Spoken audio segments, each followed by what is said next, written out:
This is the 217 Recovery Podcast with Corey Winfield. You have a rich person's name. Like, you should be a billionaire with the name Winfield. And co-host Marnie Winfield. Checking the microphone. It's going good.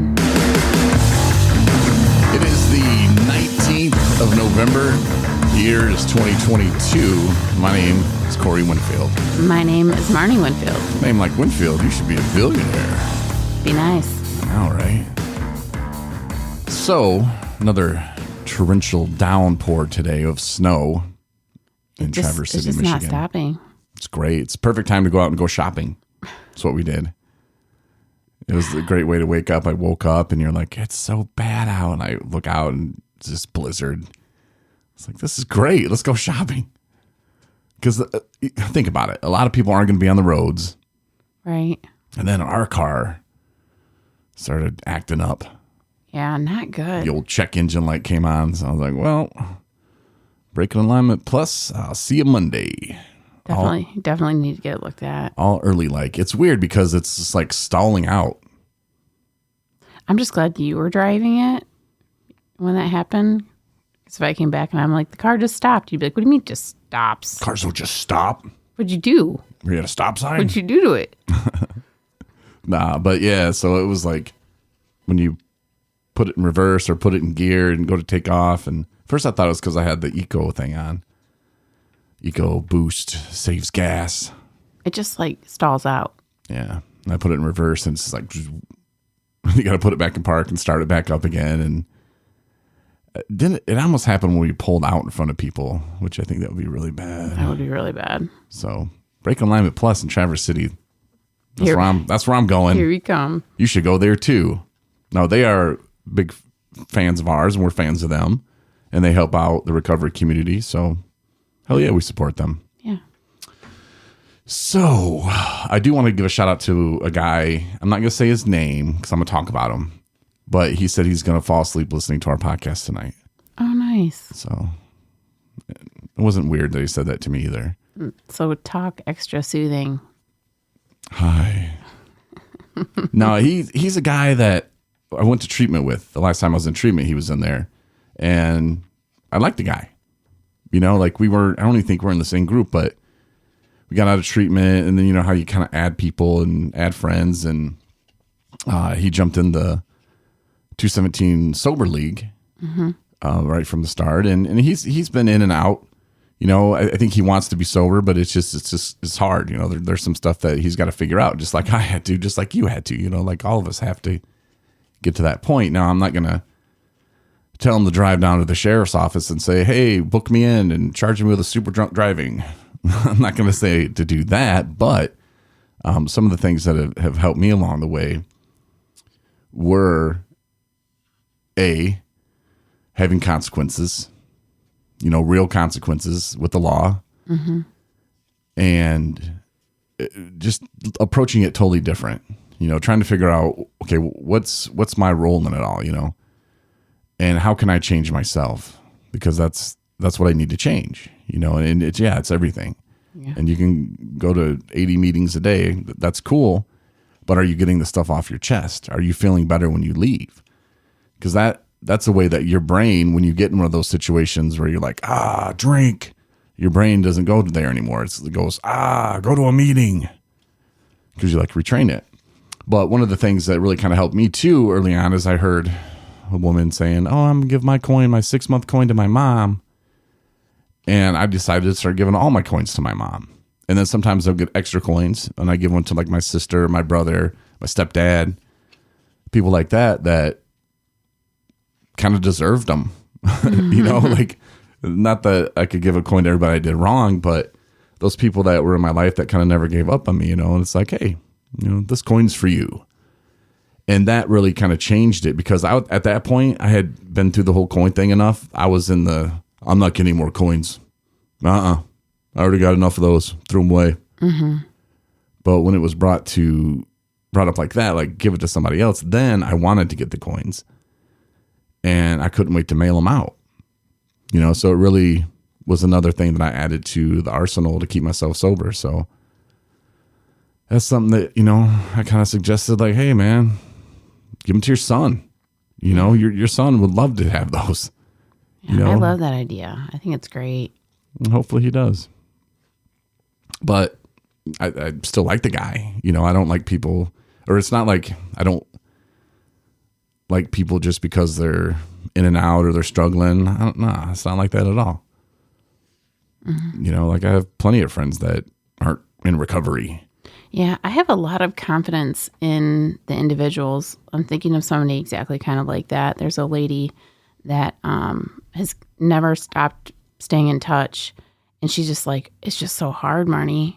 Like, I want it. It's just hard, you know? And she'll tell me like what she's done and what's worked and what's not worked and how she's feeling. And just the fact that she's vocal about it, about like not giving up, you know, just you can feel the struggle, but like I can, you know, it's just don't stop. Don't stop quitting and don't stop, you know, trying every day. And I have a lot of faith in those people. Yeah. So, you know, keep on keeping on, everybody. Like, miracle will happen. And when it does, it's so awesome. It's so awesome. And you're free. It's like you were in this prison that you kept yourself in this your whole life, you know, however long. Yeah. And now you're free. Just like watching movies. There was some movie or something today. And I mean, drinking's in like everything now, or, you know. It was that new show that I really love, Dead to Me. Mm-hmm. And these ladies are like drink like all the time, and it's like not even a big deal. But I just sometimes just stop, and I'm just like, I am just so glad that is not my life anymore. And like, you know, it shows the aftermath of them like all a wreck the next day and feeling like crap, and I'm like, yep, that's about right. That's about what it's like until it's worse than that. Yeah, we're watching another movie tonight, which we're going to review movies tonight, by the way. We have some holiday classics that we're going to review. But in one of the holiday classics, The ones we got through. yeah, they were drinking like this moonshine stuff, and every time they take a drink, I was just like, oh, Yeah. like just oh, it just made me like, oh. Mm-hmm. That's how I felt. I'm just feeling that again right now. But so, hey, let's just move right into our holiday classic reviews. Okay, let's do that. All right, so we'll play it in order of the holidays, not in order of what we watched. So we watched a horror classic that's brand new. This is not really a classic, but it could be. Leatherface. It was on HBO Max. Not bad. Not bad. Not bad. I called it at the end, too. I was like, that's Yeah. going to happen. Yeah. It kind of, it shows you the origin of the Texas Chainsaw Massacre. Yeah. The story was very old school massacre, Yeah. you know, and like Stephen the Dorff. discombobulated country folk and their screwed up thinking. Stephen Dorff, the e-cigarette guy. Yeah. He was in it. Some other kid was in it. Some chick was in it. Some other lady I thought I recognized, but then I didn't. The mom was somebody who's in quite a bit of stuff. The mom is in the Alien Black Hole show. Okay, I don't know what that is, but she With was the show we watched with the black hole. she was in another movie with a kid. She was a mom or something. Oh, yeah, probably. You'll see her like Look it up. yeah. I don't know her name, and even if you say it, I'll be like, oh, okay. But there was the other lady, the blonde lady, I thought I recognized until like she like got naked, and then I was like, whoa. That's how you know if you recognize somebody. It's a very uncomfortable naked scene. I'll just throw that out there right now. And then you're going to be guessing the whole time which one's going to be old Leatherface. So it was a pretty good movie. It was worth it. And if you're going to wait till next Halloween to watch a scary movie, I recommend Leatherface. Yeah, definitely. Holiday classic that's new. Another holiday classic that's new, and this was on Apple TV, Spirited. Oh, yes. Yes. Yeah, that one has Ryan Reynolds and Will Ferrell. So you're thinking, all right. I think most guys like those guys. Mm-hmm. Most women, I don't know. I'm not a woman. I couldn't tell you. waiting on you. Oh no, I'm saying I'm thinking Supercast. I'm thinking this has got to be a great movie. It was good. But it had a lot of recovery overtones, or maybe undertones. I'm not sure which one I'm going for there. Mm-hmm. But I had a lot of that in it. You would read between the lines and see that. Yeah, I can definitely. Yeah, because he was saying like, because they're pretty much saying that you can't in one night change yourself to be from a bad, horrible person to a great person. They called it unredeemable. Yeah, because it was like based off of Scrooge or Charles Dickens, the Christmas story tale, whatever. Mm-hmm. Christmas Carol. Yeah. So that's what they were kind of doing, the ghosts of Christmas past and present and future, whatever. So that was their thing. That was Ryan Reynolds saying. He's like, look, man, like you can't just wake up and then be, he's like, how about you wake up and say, I'm not going to be an a-hole today, and it's like, hey, that's kind of how it works in recovery. Mm-hmm. You can't have 10 years sobriety tomorrow. I can wake up tomorrow and go, hey, I'm not drinking today. Yeah. I'm not going to be an a-hole today. There was some song in it at the very end, and it was talking about, like, I'm just going to get up every day and try. Yeah. Try to be a better person. Good afternoon. I think it's worth watching, but you have to be able to tolerate musicals. Good afternoon to you. So that means F you, by the way, which I didn't mean to anybody. I was just saying it because that's what they say in the movie. Mm-hmm. It's cute. It's cute. The musical was all right. The one guy was like, oh, enough with the singing. I'm like, yes, enough with the singing. But it wasn't too bad. And if you like Ryan Reynolds, if you like Will Ferrell, and they're not like, I've never watched The Sound of Music, but I'm assuming it's horrible. I know my mom loves it. She tried to make me watch it when I was a kid, but I think the CPS came over and was like, you cannot make him watch Sound of Music. He's a boy. It's great. It's a great movie. But I think those musicals are like the whole movie, where they might have been like a minute, 2 minutes long. No, they're about the same. There's about as much dialogue and song in the old-fashioned. Mm-hmm. I like the one song they were singing when they were in the pub. Oh, yeah. When that Ryan was Reynolds cute. got like Australian and then British and then back to Australian accent. It was kind of funny. What do you think that was rated? PG-13. Was it? Yeah. Just curious. But it was good. If you can sit through a musical, which, I did. I cuddled up to my wife. Mm-hmm. Said, let's watch some Spirited. Let's get into the Christmas mood. Yeah. Yep. It was something that you do sometimes, guys, Yeah. Gotta make the wife happy.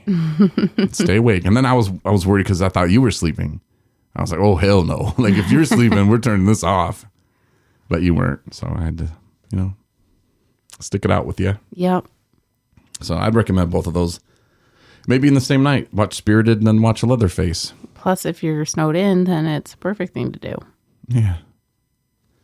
Yes, it is. You know what else is perfect to do on a Saturday night? Tonight on the Intimacy. Oh, yeah. Worst.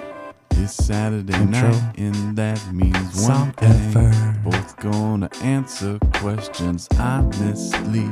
It's time for the Intimacy Game. Corey and Marnay. Draw a question from the box, and we're gonna answer it honestly. Here on the Intimacy Game. It's time for the Intimacy Game. Intimacy Game was a gift I was given by my wife for our first anniversary. It's a box. Mm-hmm. We Questions. just got it out about a month ago. Yep. It's best self intimacy. And it's not sexual so far. No, not It's really. about being intimate, with your partner. And you can take these questions and ask your partner. Play along with this. You can pause the podcast There you go. after each question. I believe you went first last week. I did. So I have my question in hand. Okay. So I will ask you, what was your first impression of me? Oh my gosh. This is kind of like, okay. So don't know if should I recap the whole how I met you thing or. So I was in rehab. Read the question again. Nope, I was in rehab, and so Corey was working there as a tech there. He was not my therapist. So I did not go to his groups. It was no way, shape, or form like, in any kind of therapeutic capacity. Yeah, I didn't even do groups. Let's just say that. I got people peanut butter. No, but he was a staff member. But no, I thought he was super funny, and I was really attracted to the fact that he was very real and very excited about his recovery. So, and thought you were hilarious. And, you actually made an effort to get along with everybody, but you never stopped being yourself. So that was my first impression. Okay. My first impression of you was, wow, she takes her recovery pretty serious. That's what I thought. And then I thought that and there's nothing wrong with this, we're into women. Because I heard you talking to somebody and you were talking about your plans when you left, and you said, oh, my girlfriend and I are going to get a place together. I thought, oh, okay. Being friend that's a girl. But yeah, well, I think they give me some props on that one because you can land chicks. Hell yeah. No, that's not where I was going at all. No, because you stand back and you have like however many people were in rehab at the same time I was. So there was maybe like 80 people maybe altogether. Anyway, that whole just like weirdness of like people flirting in rehab and like these girls getting all dressed up and like putting on a bunch of makeup and like what are you doing? What are you here for? Like, what are you doing? And I get like people wanting to make themselves up to feel good about themselves, for, self-care and all that. That's great. But like, that's not the time or place to be like trolling for a freaking dude or chick for that matter. So that was, I really kept myself while I was in treatment just because I was taking it seriously and I needed to do as much work as I could while I was there. Yeah. So. Yeah, I could really tell. Yeah. And probably other staff members are saying the same thing too. Like, oh, she takes it serious, and it's like, oh, okay. And in between getting people peanut butter, sometimes I'd have downtime and you're like, hey, let's play rummy. And I'm like, okay, I'll beat you at rummy real quick. So that was kind of fun too. But you were never like, we're trying to be like batting the eyebrows at me, or not the eyebrows, your eyelashes. You're never like, hi, oh, here's my number. Call me when you're out of here or when I'm out of here. There was none of that going on. And again, I wasn't like looking at you like, she's hot. I worked at a treatment center, like it wasn't. Right. Some people probably look at, workplaces and think, oh, okay, she's hot, whatever. But like it's about recovery for me and helping people out with what I could, however many peanut butters I needed. But no, it was about that, and helping them out and making their stay there a little bit easier. I had been to that treatment center myself, and it was frustrating sometimes, being a client there, because it's compared to now it's really bad, like a nasty Chinese restaurant. It's like a buffet that you just have millions of people going through there, and it's not about the food, it's not about making customers happy, it's about making money. And in my professional opinion as a radio broadcaster, that's not how treatment should be. As somebody who went through there as they were getting bigger and bigger, and then like I said, I didn't even want to work there, but I ended up doing it. They're like, how was your experience there? And they're like, oh, but you ate, didn't you? You got food, didn't you? I don't know. There's a Chinese restaurant here, a buffet in Traverse City. It's horrible. I would recommend you not go to it. I'd recommend you just don't eat dinner. Yeah, for sure. No, the one thing that I think back about this is that, getting to like finding a partner in life or whatever your life partner is, people are like, I found him on the internet, or, my friend's friend, hooked me up with them or blind dates or all that stuff. And Met him in court. it's like the capacity that I got to know you as a person, there was no intention there at all. You know, and I don't think on either, I know for a fact not on either side. So I think that was the neatest thing about us. And, you know, yeah, it grew into that, but that was like not on either of our agendas at all. And I think that's what makes our relationship so beautiful. I agree. Thank you. Magic sounds. Yeah, my turn? Yeah. Okay. So what did you learn about marriage from your parents? This is okay. I mean, I think that everything is about learning, right? So I think it's a fair question. Wow. I do want Christmas gifts. So I don't know if I should answer this. No, I learned that, well, obviously, I think early on in my life, I was afraid of marriage. Mm-hmm. And it's something that I thought, maybe one day. And then like when I started getting like in my 30s and stuff, I think I started like trying to force pieces where they didn't fit. And that doesn't mean that those are bad people. And my drinking had everything to do with the downfall of pretty much every relationship.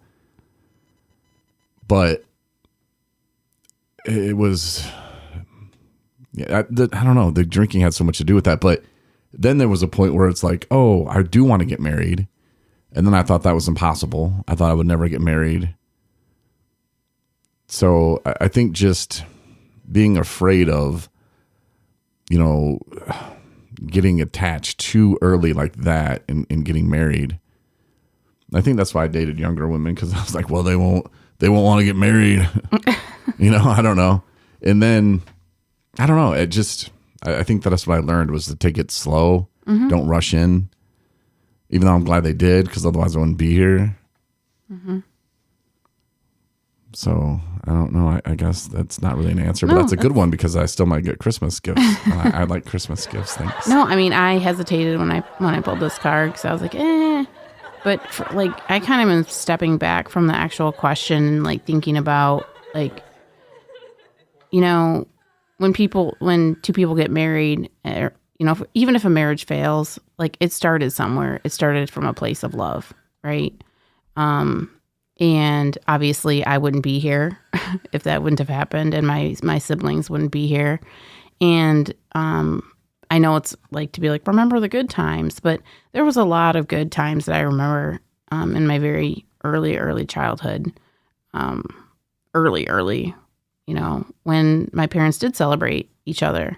And I cherish those, you know. And I think maybe what I learned is recognizing when it wasn't working, you know, for that. And I know that sounds like negative or pessimistic, but you know, drawing out something that's not working can be painful for children, you know. And this is not me like shaming my parents or whatever, like you should have gotten divorced earlier. But it, you know, and divorce is hard being, you know, being a child of separated parents and the whole, you know, shared parenting and different houses and whatever. But like if a marriage isn't working, you know, lots of times the kids are the ones that pay for it. So, you know, I respect that. And I think I learned that, you know, from them. I know it seems like a weird lesson to learn, but you know, nonetheless, I think it's important to recognize and acknowledge. Yeah, and if you ask my little brother the same question and my younger sister, I guess my only sister, sort of, I have sister-in-laws,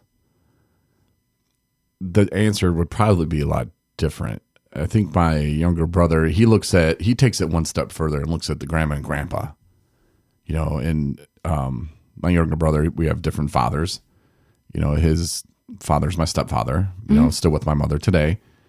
And his grandma and grandpa still with each other today. And he takes pride at thinking that, like, hey, look, you know, yeah, we're going to have good times. We're going to have bad times. We're going to have tough times, you know, but we stick it out.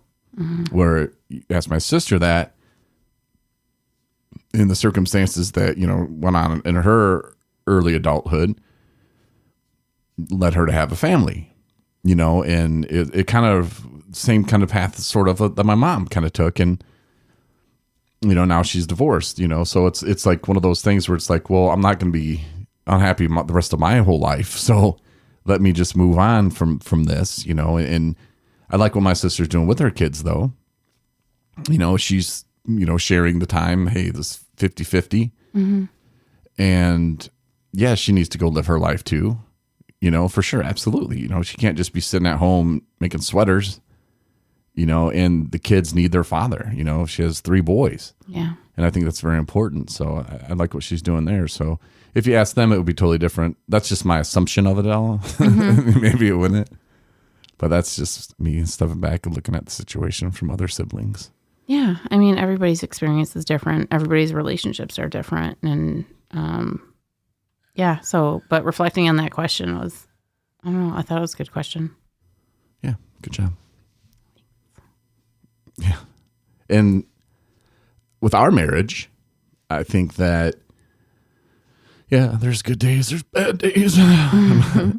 No, but for the most part, it's, and I think I learned this in, I don't know, maybe an IOP group or maybe a therapy session one day. It was like, don't nitpick. Some guy was, I think, complaining about his wife was always bitching about the toilet seat being up, this and that. And he was bitching about something that she did. And he was like, is that even that big a deal to be starting a fight over? Is that what you're really starting a fight over? Is there something more to it? It's usually there. It seems like there's more and he's to like, it. if there's not more to it, why the hell would you start a fight over something? So put it down, put it up, whatever, man. Mm-hmm. He's like, it goes both ways. It's like, yeah. So it just kind of made me realize, don't nitpick. Sometimes I still do, I'm sure, but I try not to. Not really. I think we're pretty good. And maybe it's like, why are they playing this game? They're still in the honeymoon phase. It's not even fair. But whatever. Don't be jealous. I know, right? Don't be haters. We're still in that phase of like, we're going to have sex till we're 80. Some people are laughing right now going, I remember those days. Right. Give it 10 years, man. Wait, right. Have some kids. That'll change everything. No, but I mean, I think it's also, too, it's important to recognize, especially, being in recovery and like self-care. And when life is weighing on you hard and you're like, just like, it's just great to have like your best friend there, and sometimes you just need to be like, sort of like picked back up and like, no, like, hey, it's going to be okay. Like, you don't like coddle me or anything, but I'm just like ready to throw in the towel, not relapse, but just like, F this is BS. Like, and I can go on a rampage, but it's like, what does that fix? Nothing. Doesn't fix anything, and then all that would do is get me, ramped up and not in a good place, mentally. And whenever I'm not in a good place mentally, like that's when I'm at risk, no matter what, not saying I was going to go pick up a bottle, but like, it's just not a healthy place for me to be. And I try to steer clear from all that. But I'm also in acceptance that, like you said, we're going to have bad days. We're all going to have bad days. We're going to, lose people, lose relationships, lose jobs. We're going to start new relationships. We're going to get new jobs. We're going to, things are good and bad's going to happen. And the one constant for me, for sure, first and foremost needs to be my recovery. Because if I don't have that, I don't have anything. Yeah, and you do a really good job of helping me calm down, have patience. Because I want everything now. Yesterday. He does. 2 weeks ago, I wanted it. He does. And that guy I was taking to treatment the other day, I was kind of telling him, I was like, God gives you things at the moment you're ready for them. Just because you want it this way doesn't mean that that's the way it needs to go. That's the way you think it needs to go. And I found out in the last 4 years, I've wanted a lot of things. And God was like, nope. And then I realized, it wasn't supposed to be that way. It wasn't supposed to go that way. I get it now. So just to understand that, and I've said this many times before, it's not up to us to understand why. Right. It's to accept that it is and to make the most of that. because I've wanted so many things now. And if God would have given that to me then, I wasn't ready for it. I would have just fallen on my face. I would have given up. Yeah. Because it would have been too much. And he gives you just a little bit more, and he's been giving me a little bit more. And I'm still on the way to things I want, but he'll let it happen when it's time. Yeah. For sure. And that's it for tonight. That's it for tonight. Good night, man who's listening. I hope you have sweet dreams. I hope you have sweet dreams. Maybe the next episode will start up. Yeah. Well, yeah, it depends how he's listening. Oh, that's another thing. Like if you have an iPhone, because before you could just search like a year ago, 217 Recovery, and bloop, there's our app. Then it went to 217 Recovery Podcast. You have to search on Apple.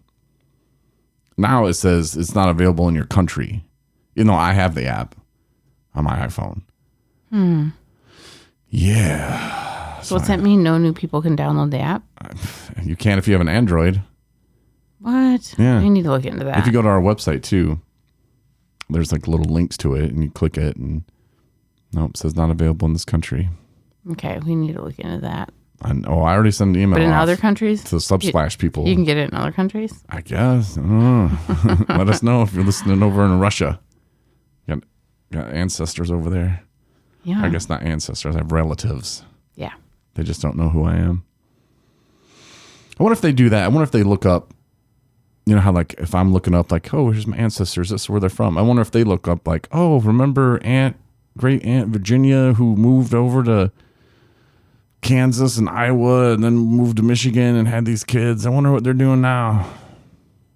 I'm sure people do that. In Russia, you think they do that? Maybe. But if I won the lottery, they'd find me. Yeah, because honey, other cultures like want to like trace their, family tree, See where their seeds lineage, went. whatever. That's all important. Maybe they can keep better track of that. They don't even need apps. It's written in some scroll in some book somewhere. Is that just an American thing? Because like it must be. we're I don't not know. all from America, obviously. Well, some people are from America. I don't know. It's a good question. Native Americans are. But for everybody else, we got to like trace our stuff back. So like people in Germany, are they tracing their stuff outward? Like, where did our families go? Yeah, maybe they started somewhere else. It's interesting. Anyway, now that's all I have. Okay, you sure? Yeah, thanks Okay. for listening. Thanks for listening, everybody. Have a great night. Download the app if you have an Android. Thanks for listening to the 217 Recovery Podcast. For more episodes plus bonus features, download the 217 Recovery app and support recovery by rating us in the App Store.